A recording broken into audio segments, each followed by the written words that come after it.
Le non-recours, définition et hypothèse de compréhension du phénomène. Qu'est-ce que le non-recours? De façon simple, on peut dire qu'une personne est en situation de non-recours quand elle ne sollicite pas une prestation sociale à laquelle elle a pourtant droit. Exemple. Une personne qui se trouve sans logement refuse une proposition d'hébergement dans un centre d'urgence et préfère dormir dans son abri de fortune. Le rapport d'évaluation du revenu de solidarité active de 2011 montre un taux moyen de 50% de non-recours au dispositif. En d'autres termes, seule une personne sur deux fait valoir son droit au RSA. Comment expliquer ce phénomène? On peut faire deux grands types d'hypothèses de compréhension.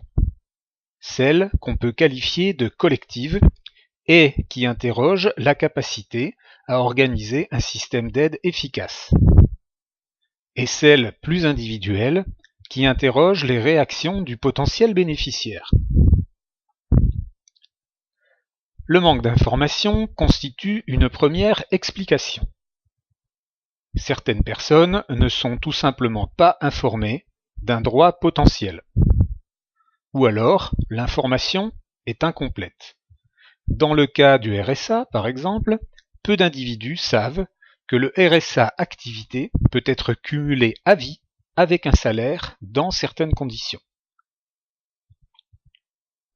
La complexité bureaucratique des dispositifs d'aide est le corollaire du manque d'information. Expliquer un dispositif est bien sûr plus facile si son fonctionnement est simple. Quand les personnes sont informées précisément, on peut penser que la complexité des processus rebute.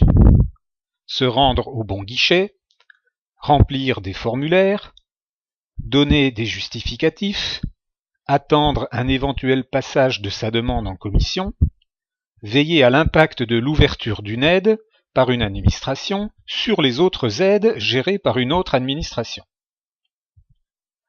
Côté réaction individuelle, on peut faire l'hypothèse qu'une aide peut ne pas être demandée simplement parce que la personne la juge inadaptée à sa situation et à sa demande. Exemple. On refuse un stage destiné à apprendre à écrire un CV parce qu'on juge qu'on sait déjà le faire.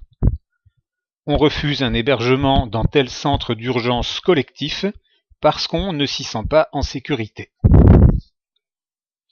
Enfin, le non-recours peut être lié au coût symbolique de l'accès à l'aide.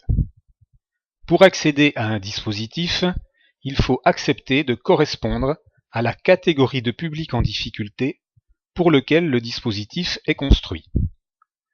Pour l'allocation chômage, il faut être un sans-emploi.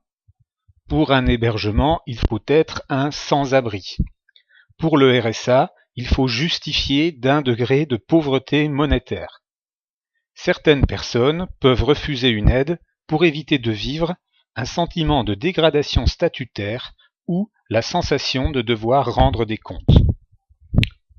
Pour aller plus loin, je vous invite à vous connecter au site Odenor,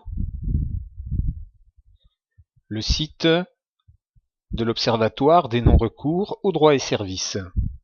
Vous pourrez regarder plus particulièrement les vidéos tutoriels où vous retrouverez les interventions de Philippe Varin.